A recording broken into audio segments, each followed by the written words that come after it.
कूट परीक्षण में काफ़ी लंबे न्यायालय में उपस्थित हुई। मुख्य परीक्षण में दिए गए उनके बयानों के आधार पर उनकी ज्वाइनिंग और उनको शादी के आए प्रपोजल पर मुख्य रूप से कूट परीक्षण किया गया। उसमें यह तथ्य निकल कर आए कि महाराज और आयुषी के बीच में 23 साल 1 महीने 10 दिन का अंतर था, जिसको आयुषी ने स्वीकार किया।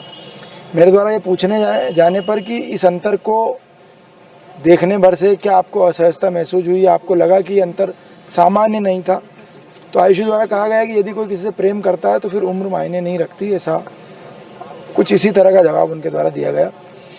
फिर क्रॉस एग्जामिनेशन कंटिन्यू किया गया, जिसमें 2 शादियां सामने आई। एक शादी जनवरी 2017 में की गई थी। जनवरी 2017 में की गई शादी में कोर्ट मैरिज बताई गई थी। कोर्ट मैरिज के दस्तावेज़ मांगे जाने पर उनके द्वारा कहा गया कि मेरी बहन के पास दस्तावेज़ मौजूद हैं। उनकी बहन पूर्व में ही उनके पास दस्तावेज़ न मिलना न्यायालय में बता चुकी है।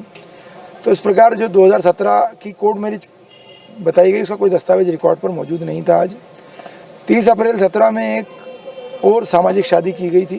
इस प्रकार 2 बार शादी महाराज और आयुषी के मध्य की गई, ऐसा रिकॉर्ड पर आया था। इसके अलावा महाराज की जो माँ थी वो कोर्ट मैरिज में शामिल नहीं थी। यह तथ्य भी आयुषी ने आज क्रॉस एग्जामिनेशन में स्वीकार किया। एक्सप्लेनेशन में उन्होंने बताया कि उनको चलने फिरने में दिक्कत थी, इस कारण वो उपस्थित नहीं हुई थी। फिर मेरे द्वारा कोर्ट मैरिज संबंधी दस्तावेज़, उनकी बच्ची की प्रीमेच्योर डिलीवरी संबंधी दस्तावेज की मांग की गई, जिसको उन्होंने न्यायालय में यदि न्यायालय आदेश करता है तो देना स्वीकार किया। इस पर मेरे द्वारा एक आवेदन न्यायालय में प्रस्तुत किया गया कि बच्ची जो प्रीमेच्योर डिलीवरी हुई उसके संबंध में दस्तावेज न्यायालय में प्रस्तुत करे आयुषी। उस आवेदन पर भी कल आदेश होना है और कल शेष कूट परीक्षण भी कल किया जाना है।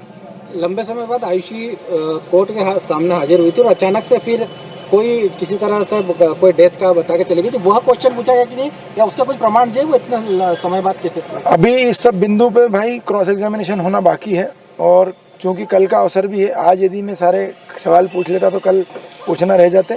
ये सवाल भी पूछे जाएंगे। और मुख्यतः मैंने आज एक आवेदन और दिया न्यायालय में कि जितने इलेक्ट्रॉनिक एविडेंस आयुषी के द्वारा रिकॉर्ड पर न्यायालय में प्रस्तुत किए गए उन सबको रिचार्ज किया जाए चार्जर के द्वारा, और उन इलेक्ट्रॉनिक गैजेट्स का मैं अवलोकन करूं और उसके बाद क्रॉस एग्जामिनेशन। इसके पहले अविनाश सिरपुरकर साहब और बाकी अन्य लोगों ने भी, तो क्या उसमें भी कुछ इस तरह की बातें जो आप शेयर कर सकते हैं?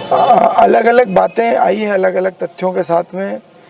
महाराज आयुषी के संबंध, कुहू आयुषी के संबंध, विनायक और महाराज के संबंध, इन सब, पलक और महाराज के संबंध, इन सब बातों पर अविनाश सिरपुरकर जी ने क्रॉस एग्जामिनेशन किया था। तो क्या रहा उसमें, क्या लगा कि बयान से कहीं ना कहीं बदलती नजर आई, या पूरा मुकदमा अभियोजन की कहानी से कई बार इतर है, क्योंकि मर्ग जांच के दौरान शुरुआती दौर में सभी गवाहों ने अलग बयान दिए थे।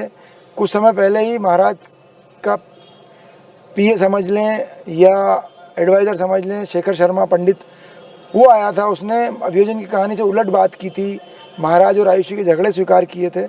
ऐसी कई बातें पूर्व में भी साक्षी के